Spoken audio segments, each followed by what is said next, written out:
যাদের একাধিক দেশের পাসপোর্ট আছে তারাই অন্যদের সেফ এক্সিটের তালিকা করে, মন্তব্য আসিফ মাহমুদের। যাদের একাধিক দেশের পাসপোর্ট ও নাগরিকত্ব নেওয়া তারাই আবার অন্যদের সেফ এক্সিটের তালিকা করে বলে মন্তব্য করেছেন স্থানীয় সরকার উপদেষ্টা আসিফ মাহমুদ। বুধবার ৮ অক্টোবর রাতে এক ফেসবুক পোস্টে তিনি এই মন্তব্য করেছেন। ওই ফেসবুক পোস্টে আসিফ মাহমুদ সজীব ভুইয়া বলেছেন, যাদের একাধিক দেশের পাসপোর্ট রয়েছে, নাগরিকত্ব নেওয়া তারাই আবার অন্যদের সেফ এক্সিটের তালিকা করছে। আসিফ মাহমুদ আরও বলেন, যারা ৫ই আগস্ট পালিয়েছিল তাদের সিমপ্যাথাইজাররা কষ্টে মরে যাচ্ছে। বারবার ফ্যাসিস্টদেরই পালাতে হবে।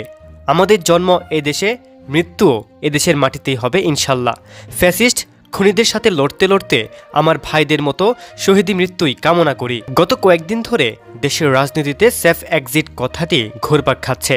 সম্প্রতি একটি টেলিভিশন চ্যানেলকে দেওয়া এক সাক্ষাৎকারে জাতীয় নাগরিক পার্টির আহ্বায়ক নাহিদ ইসলাম বলেন, উপদেষ্টাদের অনেকেই বিভিন্ন রাজনৈতিক দলের সঙ্গে লিয়াজু করে ফেলেছে। তারাই নিজেদের সেফ এক্সিটের কথা ভাবতেছে।